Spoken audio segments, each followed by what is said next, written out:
கொஞ்சம் சேட்டை பிடிச்ச பையன் தான் நான். பாத்தீங்களா? சின்ன வயசுல. ஆனா என்னுடைய அண்ணா தான் இன்னும் ரொம்ப சேட்டை பிடிச்ச பையன்.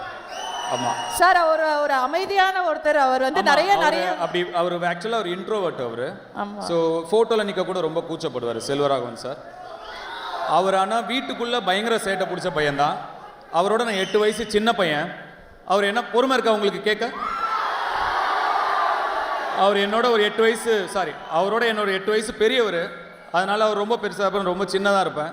எங்களுக்குள்ள என்டர்டெயின்மெண்ட் நாங்கள் 2 பேர் தான். கிரிக்கெட் விளையாட கூப்பிட்டுக்கிட்டு எப்படியாவது டாஸை போங்க அடித்து அவர் ஃபஸ்ட்டு பேட்டிங் போயிடுவார். பெரியவர் என்னால் அவ்வளோ ஈஸியாக அவர் அவுட் ஆக்க முடியாது. நான் ஒரு 3 மணி நேரம் 3.5 மணி நேரம் பால் போடுவேன்.